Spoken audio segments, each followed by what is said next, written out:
how the lost continent of Atlantis sank according to the Olympians. Atlantis, or Posidonia, was captured around 11,500 BC. That's about 13,500 years ago, and we know whenever we come around that time period, that's around the comet impact that did away with the Clovis tribes of North America. So that was around 11,500 BC, 13,500 years ago. Atlantis, or Posidonia, was captured at that time by the forces of Saturn, and its occupation lasted until 9,560 BC, so it sank. The sinking of Saturn's Atlantis. A message from the Olympians records the sinking of Atlantis after being occupied by the forces of Saturn's renegades for almost 2 millennia. Quote, the sinking of Atlantis was due to the mistakes of its scientists. The Hellenes, aided by Athena and Phoebus Apollo, created a virtual reality of attacking forces in the Saturn renegade observation media of Atlantis. This virtual reality was transferred as if materialized in a field of tachyon synthesis created by us, so that its visual and electronic control was impossible, as it was impossible to approach mediums or visit energy entities such as degenerate priests. Thus, we created a certainty of the real existence of our means, which caused the Atlanteans to believe that they were under attack, having lost all control of reality. The Atlanteans expended enormous amounts of energy in neutralizing our virtual attack assets. This energy was produced by an energy grid of giant crystals of their own gorgonium, a destructive and violent weapon which your own technology cannot even imagine. The Gorgonian crystals were located in the land of Atlantis, as well as on the shores of the African and American continents. They were fixed in metal frames so that they are not affected by climate conditions.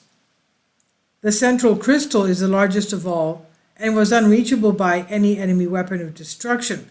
The Atlanteans had harnessed solar energy and produced vast amounts of matter and antimatter energy, which they stored in condensed umbilicals of the giant crystal, along with the crystal energy they themselves produced.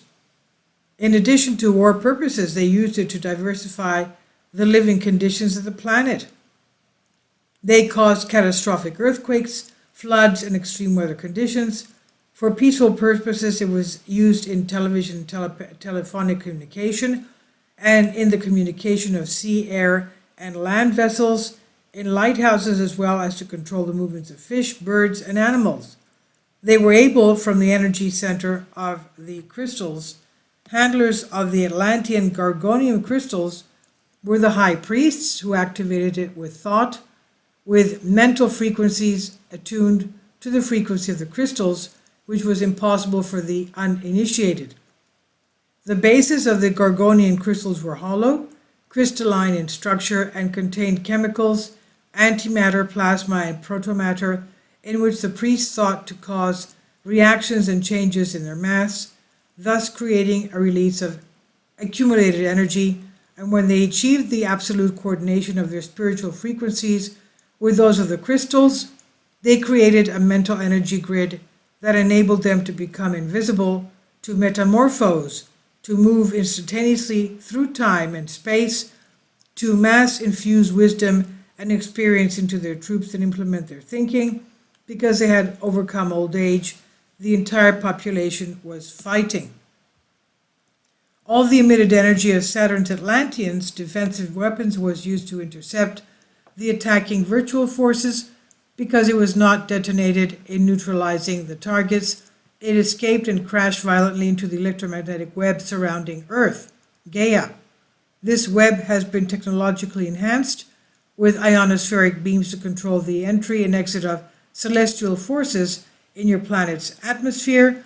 The shock of Gaia's electromagnetic web, due to the energy kick from the energy of the renegade weapons, was so strong that it caused violent reactions, both in her rotational speed around her axis and in her rotational speed around the sun.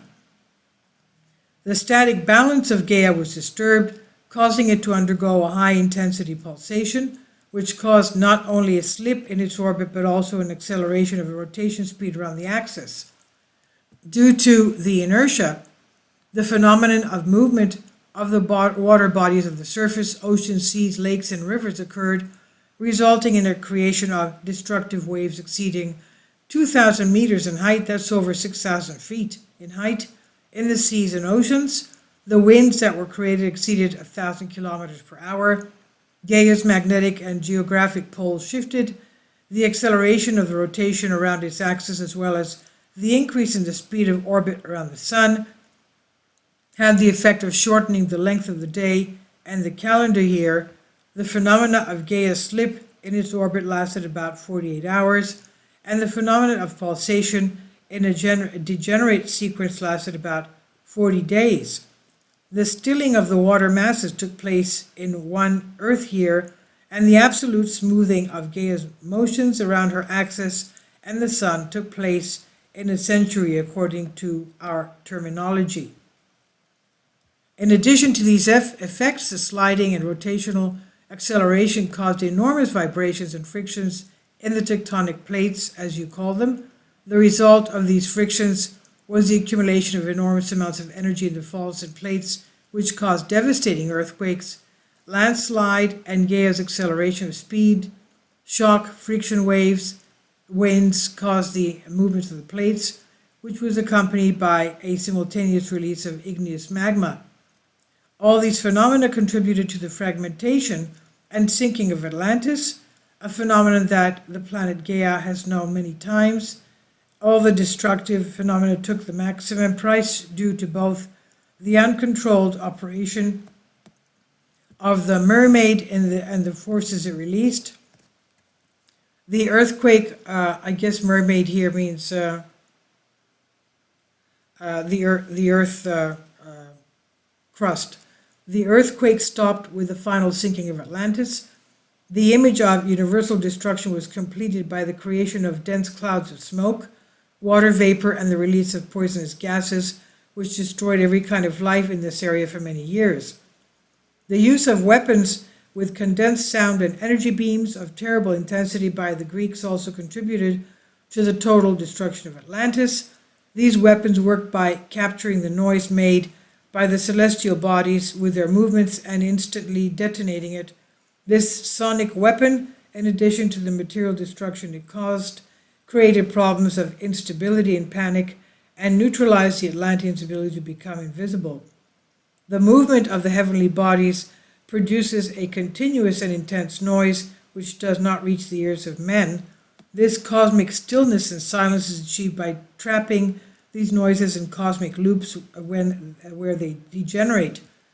They are the mysterious laws of nature and events that you don't know are going on to manifest in the future.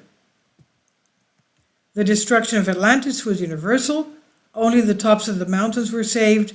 Remnants of the destroyed Atlantis mermaid, we're talking about island, are located off the coast of the American continent, in the area you call the Bahamas by your own name, and are what created the mysterious blue lights at the bottom of the sea, which you have not investigated. At this point was the central array of oversized gorgonium crystals of the renegades, signs of the Earth that astronomers see when they are out in space, as reported by the astronauts of the Apollo 12 program. This was from text from The Great Preparation, a Greek article I've translated for you. Please leave your comments, and thank you for your support. Kindly support my Patreon account. The daily posts are 5 videos daily, and they are totally different from what I have on my YouTube channel. Thank you so much for your support and that you find all my content so interesting. You'll find the Patreon account details in the description box below.